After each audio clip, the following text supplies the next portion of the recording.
Oke, kita akan bedah kondisi ekonomi Indonesia yang sebenarnya secara blak-blakan. Anggap aja ini panduan praktis buat kita semua untuk siap-siap menghadapi tahun 2026. Yuk kita mulai. Kita selama ini ditipu. Dan ada fakta mengerikan yang selama ini disembunyiin. Nah, kalimat ini jadi inti dari pembahasan kita kali ini. Ada sebuah kenyataan pahit yang kayaknya sengaja disembunyikan di balik semua berita bagus soal ekonomi yang kita dengar. Pertama-tama, kita bongkar dulu apa yang disebut ilusi pertumbuhan. Pernah nggak sih Anda ngerasa aneh? Katanya ekonomi maju pesat, tapi kok rasanya di dompet gitu-gitu aja atau malah makin susah? Kita kan sering banget ya dengar kabar kalau ekonomi Indonesia itu tumbuhnya kuat, bahkan salah satu yang terbaik di Asia Tenggara. Pertanyaannya simpel, Anda ngerasain nggak dampaknya? Apakah itu cerminan realita mayoritas orang? Nah, masalahnya itu ada di angka rata-rata yang bisa menipu banget. Coba deh bayangin, ada sebuah ruangan, isinya 10 orang, dan katakanlah semuanya nggak punya uang sama sekali, kekayaan bersih mereka 0. Terus tiba-tiba nih, orang super kaya sedunia masuk ruangan yang sama. Apa yang terjadi sama angka statistik kekayaan di ruangan itu? Pasti langsung loncat kan? Kekayaan rata-rata di ruangan itu memang langsung meroket jadi miliaran. Tapi, apakah 10 orang yang pertama tadi jadi ikut kaya? Jawabannya, ya jelas enggak kan? Nasib mereka nggak berubah sedikit pun. Nah, inilah yang disebut pertumbuhan tanpa kemakmuran. Angka ekonomi nasionalnya emang kelihatan bagus, naik terus, tapi kue kemakmurannya itu nggak pernah benar-benar sampai ke piring mayoritas dari kita. Inilah kebenaran yang tersembunyi itu. Oke, sekarang kita nggak lagi ngomongin perasaan atau analogi. Mari kita lihat buktinya, bukti yang paling nyata. Dan datanya itu ada di tempat yang paling pribadi buat kita semua. Rekening bank kita masing-masing. Jadi, dari mana kita tahu kalau mayoritas orang itu sebetulnya makin susah bukan makin sejahtera? Jawabannya, ironisnya, ada di data tabungan kita. Dan bukti yang paling nggak bisa dibantah itu datangnya dari sini. Ini adalah data tabungan dari 99% masyarakat Indonesia, yaitu kita-kita yang isi rekeningnya di bawah 100 juta rupiah. Kerennya, menurun terus, dan ini benar-benar mengkhawatirkan.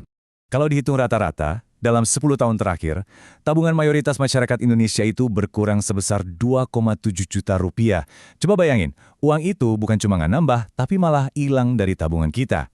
Akibatnya apa? Banyak dari kita terpaksa makan tabungan cuma buat bertahan hidup. Bahkan sampai harus berutang, bukan buat beli barang mewah, tapi buat bayar token listrik atau biaya sekolah anak.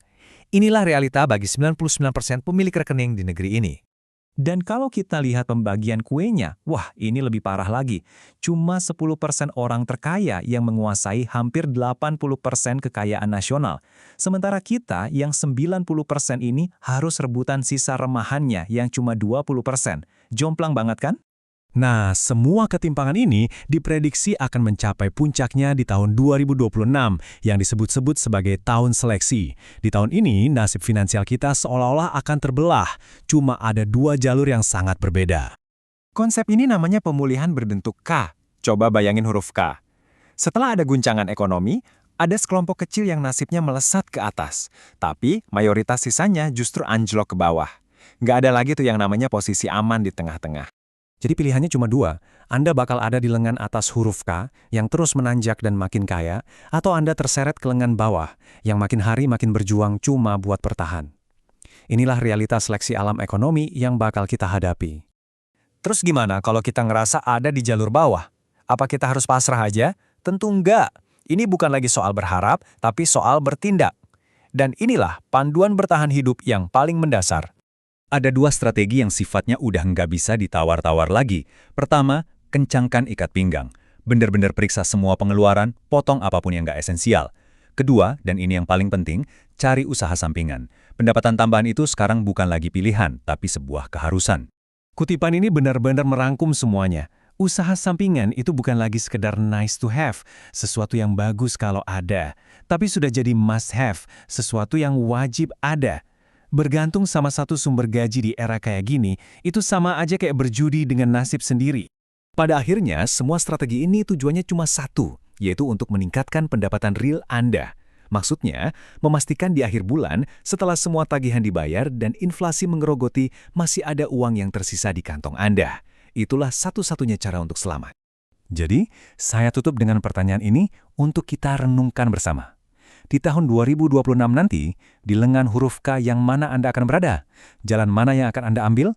Itu ditentukan oleh tindakan yang Anda mulai dari hari ini. Pilihan Anda di tangan Anda.